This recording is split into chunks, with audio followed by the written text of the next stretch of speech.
各位觀眾，我哋而家又翻嚟啦，幾亢奮啊，係嘛？耶！又係我哋明理之內做明理之外第3節。係啊。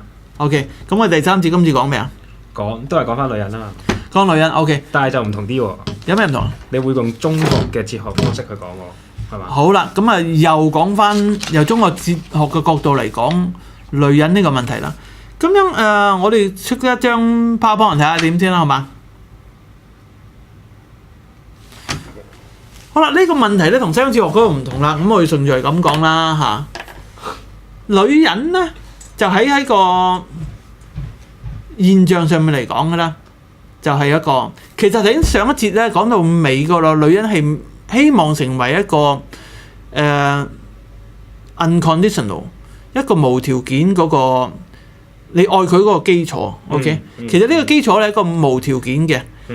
一種有永恆意義裡面嘅嘢，其實女性唔留意嘅啫。喺中國人裡面嚟講咧，其實呢個永恆意義唔係喺西方講呢個永恆意義嘅嘢咧，其實係屬於一種叫本體論嘅嘢。係，即是話係一個現象背後嘅本體。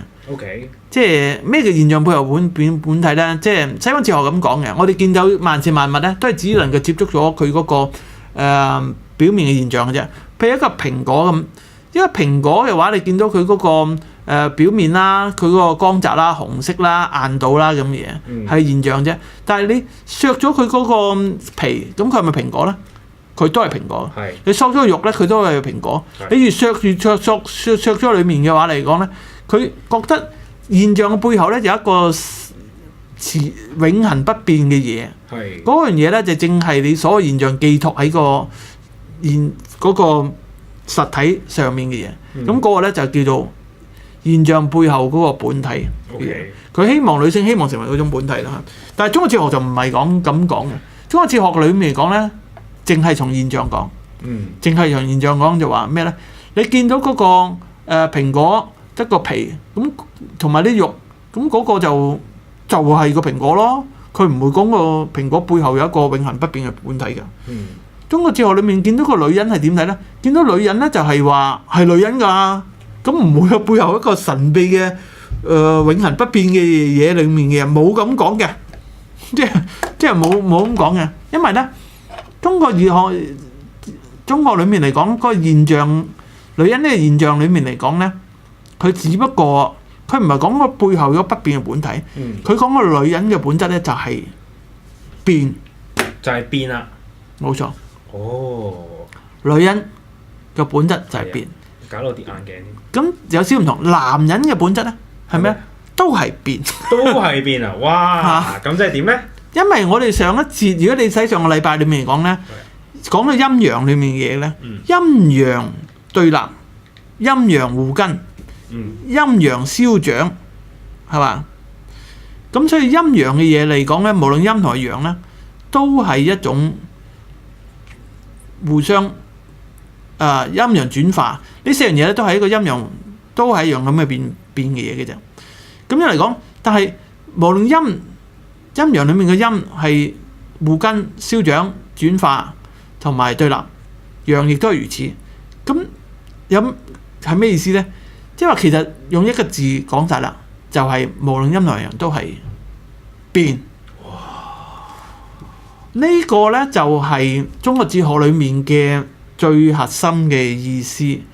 呢個變嘅意思咧，喺古時裡面咧用一隻字叫做易，即係變易嘅易，即係容易嘅易嘅易。咁呢個樣嘢嚟講咧，呢個諗法咧，甚至乎係儒家思想孔子之前已經係成立㗎啦。係孔子係繼承呢種思想嘅啫。孔子都係繼承呢種思想咧，就係易嘅意思。易係咩意思咧？就即係話呢個世界裡面嘅本質係乜嘢？西方嘅人咧就話呢個蘋果背後嘅本質咧就係一個不變嘅一個實體，永恆不變嘅實體。而中國人咧就話呢一個現象並非個背後有乜嘢神秘嘅嘢、永恆不變嘅嘢，而呢個現象本身就係一個終極嘅答案。呢個現象本身嘅終極答案就係變。咁呢個就係我哋講六經之首《易經》裏面嘅意思啊。易經嘅易嗰個意思。咁樣嚟講，所以嚟講咧，喺個變呢個意思裏面嚟講咧，我哋再可以睇睇下。咁男女之間係咪都有啲咩唔同咧？同埋同西方嘅哲學有啲咩關係咧？個睇法會唔會有啲相近咧？男女嘅唔同係咩啦？咁嗱，可以睇下男同埋女嘅唔同咧，就係話男人咧就係代表主體，女人咧就叫客體。哦，嚇，睇下先。咁樣可以咁講，男人咧就係男人，唔係女人就係代表陰，男人就係代表陽。你就係咁講陰同埋陽，冇咩意思啊？冇咩意思，陰陰勢氣啊，好陽光啊咁跟住點啊？再具體啲，女人咧就係靜，男人就係動。哦，如果你睇到上個禮拜裡面最尾一節裡面嚟講咧，就女人應該係靜靜啲坐喺度，等男人圍住佢轉。咁咧女人又開心，男人又開心，各得其所。好啊，再具體啲嚟講就係、女人係一個 object，客體，而男人咧就係個 subject 裡面嘅嘢。咁你可以話咁講啦。如果西方哲學裡面嚟講咧，就發覺其實個 subject 裡面嚟講個背後成日都會問個背後嗰個不變嘅主體嘅咩咁樣。但係佢嗰個，但基於中國哲學裡面嚟講咧，現象就係個本體。OK。啊，呢樣嘢我發覺係。再一步，即係德國觀念論裏面再深一步咧，又講翻嚟嘢喎。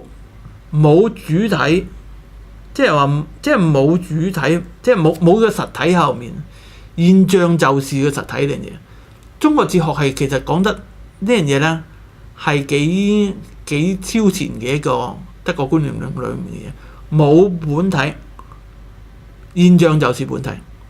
所以個本體咧就係嗰個變嘅意思。OK。好啦，咁樣嚟講，仲有一個問題喎。咁仲有一步講嚟講咧，就係、是、嗰個變嗱，中國哲學講嘅變啦。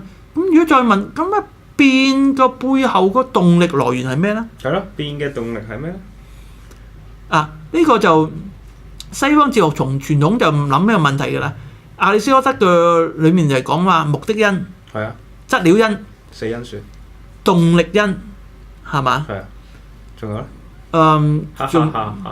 我都唔知啊。唔係形式因、質料因、目的因同埋動力因嘛。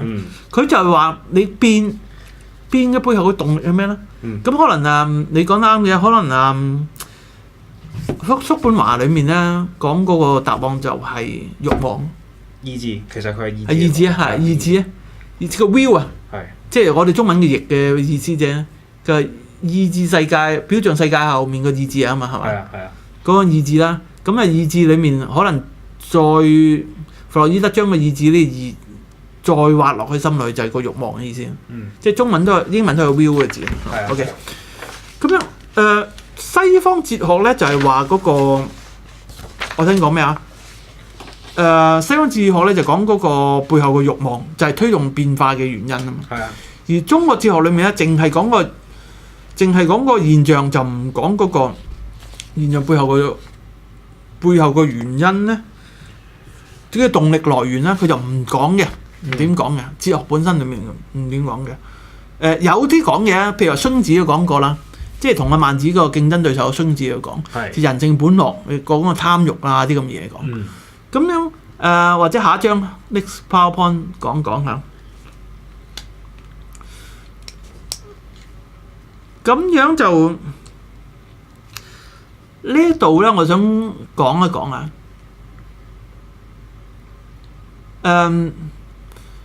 現象背後係乜嘢？中國哲學裏面咁講過，現象背後係講咩咧？就係話《易經》裏面啊個繫辭，應該係下傳裏面有句説話：天地之大德若身。即係話現象背後嘅係乜嘢咧？咁佢咧就講話天地之大德若身。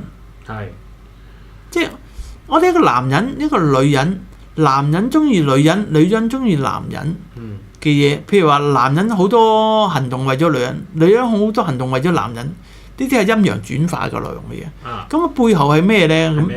咁《易經》裏面提過呢句説話：就係話係因呢個天地嘅變化，天地嘅變化背後原因就係佢講嘅大德。大德當然係佢講有啲即係人物化上，即係人物化嘅擬人化啲咁講啊。天地好似個人咁，佢如果係人咁，有一個道德，個道德咧就係喺個叫山個字。咁係咩意思咧？就話孔子咧就俾呢句話一個解釋咧，就話係天地最大嘅美德咧，就係孕育出生命，並且承載同埋維持咗呢個生命嘅延續嘅意思。咁係咩意思咧？咁其實簡單啲講，咪即係生仔咯。哦，原來如此，講得咁樣，原來就係生仔咁解。即係如果我哋想要挖掘中國哲學裏面有講到一個慾望裡面嘅嘢嚟講咧，其實佢點到即止嘅。就即係話男同女嘅轉，男溝女，女溝男嘅意思嚟講，佢認為好嘅 OK 嘅，係一個正面嘅，係合乎一個道德裡面嘅嘢。咁呢個正面嘅評價咧係咩咧？就係個生。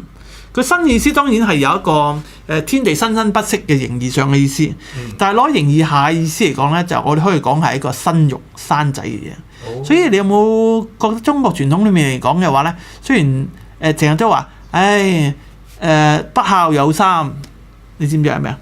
係咩咧？我其實都唔知，我係一個不孝子嚟㗎。不孝有三，無後為大，聽過未啊？我冇聽過。即係不孝有幾種嘢情況，最不孝嘅嘢就係冇仔生。咁我應該都好不孝㗎啦。不孝有三就無後為大，所以好重視生仔嘅仔。喺中國傳統裏面嚟講，可能嚟自易經嘅意思就話，天下間最大嘅道德咧嘅德行咧就係生仔呢樣。所以嚟講，孔夫子都講過啦，你聽過呢個説話叫咩啊？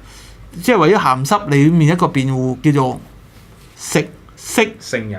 係啦，食色性也，即係中意飲食同埋中意女色咧，其實咧就係一個人嘅本性嚟嘅。哎呀，咁成龍都冇做錯啫。係啦，咁所以嚟講咧就話，其實中國主流思想裏面咧對呢啲食色嘅嘢咧並唔係一個否定嘅態度嘅，而係佢係採種種覺得人嘅本性就係要有鹹濕，同埋佢亦都可以生仔呢樣嘢。所以嚟講，佢淨係認為咧係應該係要基本就肯定嘅，因為佢可以達到一個生仔嘅目的。但係咧，我哋需要一個禮教，需要規限佢咁嘅啫嘛。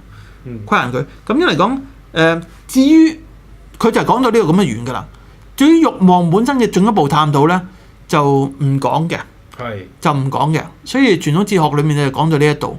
咁咧，至於慾望嘅探討係點咧？咁係中國哲學點理解呢樣嘢嚟講咧？咁嘅任務咧，反而喺我哋嘅命理學裏面咧，會進一步咁講，真係慾望同埋性慾呢啲嘅問題喎。咁樣或者呢一節呢個部分咧，我哋下一節翻嚟講，好嘛？好啊。OK，好啦，拜拜。拜拜。